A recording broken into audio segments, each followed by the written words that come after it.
નસોમાં જમા ગંદા કોલેસ્ટ્રોલને ફટાક દઈને દૂર કરી દેશે આ 5 વસ્તુઓ.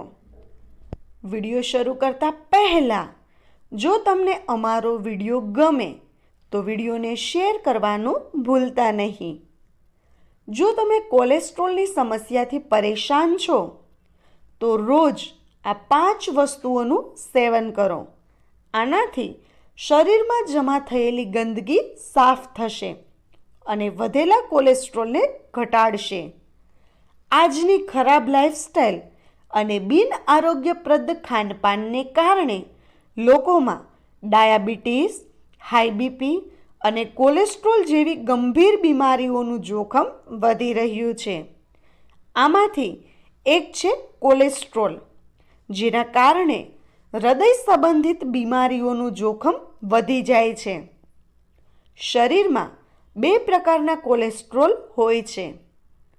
પહેલા ગુડ એટલે કે સારો કોલેસ્ટ્રોલ, જે સ્વાસ્થ્ય માટે ઘણી રીતે ફાયદાકારક હોય છે, અને બીજું ખરાબ કોલેસ્ટ્રોલ, જે શરીરની નસોમાં જમા થઈ જાય છે અને બ્લોકેજ જેવી સમસ્યાઓનું કારણ બને છે, જેના કારણે બ્લડ પ્રેશર અને હાર્ટને લગતી ગંભીર બીમારીઓનો ખતરો વધી જાય છે.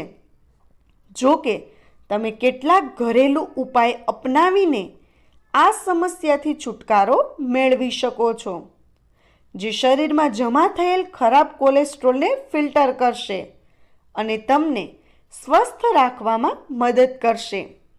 તો ચાલો જાણીએ એ ઘરેલું ઉપાય વિશે. 1. નારિયેળનું તેલ. સામાન્ય રીતે લોકો રસોઈમાં સરસવનું તેલ અથવા રિફાઇન્ડ તેલનો ઉપયોગ કરે છે, પરંતુ રસોઈમાં તમારે એવા તેલનો ઉપયોગ કરવો જોઈએ જે સ્વાસ્થ્ય માટે ફાયદાકારક હોય, કારણ કે રસોઈમાં વપરાતું તેલ શરીરમાં કોલેસ્ટ્રોલ વધારે છે. તેથી રસોઈમાં સારા તેલનો ઉપયોગ કરો અને તમે દરરોજ 2 થી 3 ચમચી નારિયેળ તેલનો ઉપયોગ ભોજનમાં કરો. આ તમારા વધેલા કોલેસ્ટ્રોલને ઘટાડશે. આનાથી શરીરને અન્ય ઘણા ફાયદા પણ થાય છે. 2. ડુંગળી. જો તમે કોલેસ્ટ્રોલની સમસ્યાથી પરેશાન છો તો દરરોજ ડુંગળીનું સેવન કરો. લાલ ડુંગળી તમારા કોલેસ્ટ્રોલને નિયંત્રિત કરવામાં મદદ કરશે. તેનું સેવન કરવા માટે પહેલાં લાલ ડુંગળીનો રસ કાઢો અને પછી તેમાં લગભગ 1 ચમચી મધ ઉમેરો. આ 2 વસ્તુઓને એકસાથે ભેળવીને પીવાથી તમારું વધેલું કોલેસ્ટ્રોલ થોડા દિવસોમાં જ ઓછું થવા લાગશે. 3. માછલી. હેલ્થ એક્સપર્ટના મતે માછલીનું સેવન વધતા કોલેસ્ટ્રોલને ઘટાડવામાં પણ મદદ કરે છે. માછલીમાં ઓમેગા 3 અને ફેટી એસિડ જોવા મળે છે, અને જો તમે વધેલા કોલેસ્ટ્રોલથી પરેશાન છો અને તેને ઓછું કરવા માગો છો તો માછલી તમારા માટે એક ઉત્તમ વિકલ્પ છે. તેથી તમારા આહારમાં માછલીનો સમાવેશ કરો. વધેલા કોલેસ્ટ્રોલને ઘટાડવા માટે તમે અઠવાડિયામાં 2 વાર માછલી ખાઈ શકો છો. 4.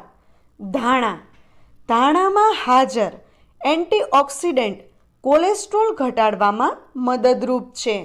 હકીકતમાં તેમાં વિટામિન સી, વિટામિન એ અને ફોલિક એસિડ જેવા પોષક તત્વો મળી આવે છે. આવી સ્થિતિમાં તમે વધેલા કોલેસ્ટ્રોલને ઘટાડવા માટે દરરોજ ધાણાના બીજનું એટલે કે સૂકા ધાણાનું પાણી પી શકો છો. તેને બનાવવા માટે 1 ચમચી ધાણા લો અને પછી તેને પાણીમાં ઉકાળો અને ગાળીને પી લો.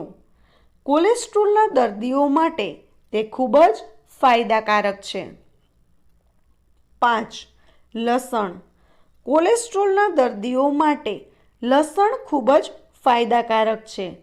હકીકતમાં લસણમાં કોલેસ્ટ્રોલ કંટ્રોલ કરવાના ગુણ જોવા મળે છે, અને જો તમે પણ તમારા વધેલા કોલેસ્ટ્રોલથી પરેશાન છો અને દવા લીધા વગર તેને કંટ્રોલમાં કરવા માંગો છો તો તમારા ડાયટમાં લસણને અવશ્ય સામેલ કરો. આ માટે તમે દરરોજ સવારે કાચા લસણની 2 થી 3 કળી ચાવી શકો છો અને રાત્રે સૂતા પહેલાં પણ 2 થી 3 કળી ચાવી શકો છો. આ તમારા માટે કોલેસ્ટ્રોલને ઝડપથી નિયંત્રિત કરશે અને તમારા બ્લડ સર્ક્યુલેશનને સુધારશે. મિત્રો, તમને અમારો વિડીયો કેવો લાગ્યો? કમેન્ટ કરીને જરૂર જણાવજો.